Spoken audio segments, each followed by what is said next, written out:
I wish I would have known that America is a business, not a government of the people, by the people, and for the people. And before I get in too deep with facts, I would like to speak briefly about a memory that I had back when I was in elementary school. I specifically remember a play that I did in school in which kids were basically fighting to be Abraham Lincoln because the teacher kept setting the narrative of how important and great Abraham Lincoln's part was in the play. To make the long story short, the kid that played Abraham Lincoln recited that famous quote, "Democracy is the government of the people, by the people, and for the people." And the teachers and faculty went nuts. They started applauding and cheering and whistling like we had a great thing going on in America because Abraham Lincoln said it.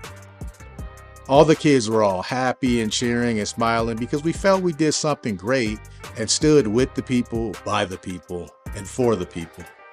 Well, what I know now might shock you. Some of you already know, others wish you didn't know and wish I'd shut up. The rest of you feel like your government will never do anything wrong to you because you're American and that this is the best country in the world. It's definitely wishful thinking, but the truth is, we are all products and/or items of the state and the country. Just like a pair of shoes you buy out of the store. And let me explain. Your item number is your social security number and your birth certificate is your product description. You will be taxed from those two pieces of paper for the rest of your life. And guess what?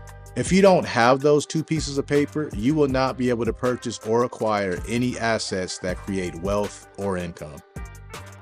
I know you didn't learn this in college, but if you plan to be rich, or in this day well off, the only way is to attain income producing assets. To dig in a little deeper, you can't even leave the country unless you have these documents. That kind of sounds like false imprisonment to me. But like good old Benjamin Franklin said, allegedly, nothing can be said to be certain but death and taxes. You can't sign a legal document unless you're an adult. However, as soon as you're born and unaware of anything, your parents can choose your name, but as a newborn baby, you are auctioned off to America via your social security number and your birth certificate information.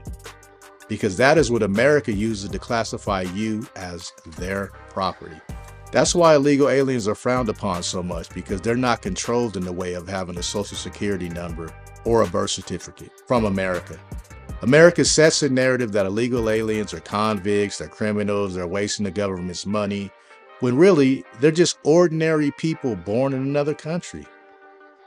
What I find odd is when the early Europeans came here with no paperwork, no vaccination, destroying villages with illnesses and diseases, no visas, none of that, and violently massacred the Indians and stole their land, they were called settlers.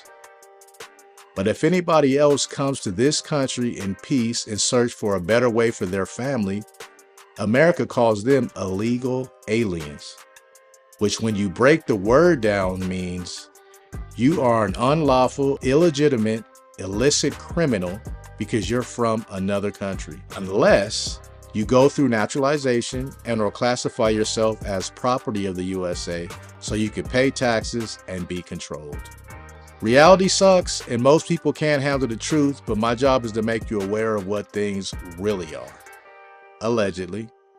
I just wish I would have known. What would you do if you knew?